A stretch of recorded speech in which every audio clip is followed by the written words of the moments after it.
अब जब जेपीसी आई थी तो आप भी गए थे, मैंने देखा था, आपकी तस्वीरें आई थी। आपने क्या ऑब्जेक्शन रेज किए थे और क्या आपको लगता है कि उन ऑब्जेक्शंस को हैंडल किया गया या सुप्रीम कोर्ट का जो स्टे आया है आपकी बात सुनी गई थी? देखिए, जो ऑब्जेक्शन मैंने किए थे वो पूरी कौम ने किए थे। हिंदुस्तान के सारे मुसलमानों का एक ही ऑब्जेक्शन था, मेरा भी वही था। अभी आपने कहा कि सरकार फायदे का कानून ला रही है। भारत में इस वक्त जो सरकार है वो जो कानून ला रही है वो सिर्फ 3 लोगों के लिए फायदे के हैं, अंबानियों के लिए, अडानियों के लिए और जय शाह के लिए।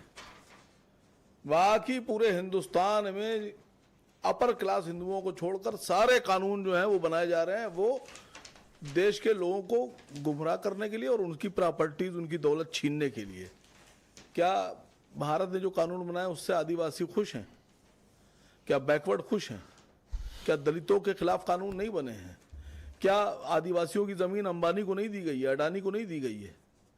क्या मुसलमानों की जमीन छीनकर अंबानियों अडानियों को देने की तैयारी नहीं है? मुझे बताइए। ये पूरे वक्फ की प्रॉपर्टीज को भारत की सरकार प्रबंधन करना चाहती है और मुसलमानों को उनका जायज हक देना चाहती है, तो तकलीफ किस बात की? हिंदुस्तान के 15% लोगों को अगर हटा दिया जाए तो 85% लोगों को जिसमें बुराई दिख रही है वो बुराई आप लोग को क्यों नहीं दिखती है?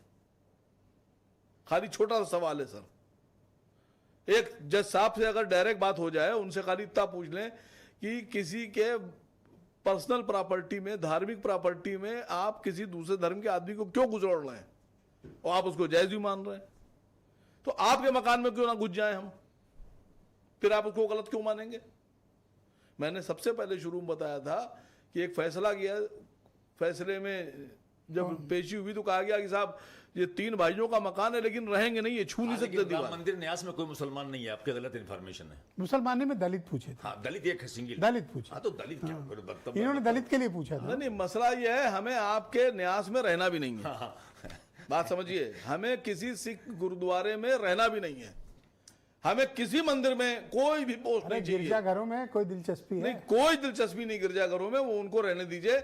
आप खाली इतना कर दीजिए कि आप हमारे जो धार्मिक काम है उनमें आप अपने लोगों को मत घुसड़िए। बहुत धन्यवाद, थैंक यू। और अगर आप घुसड़ रहे हैं तो आपके दिल में कालक है। बिल्कुल।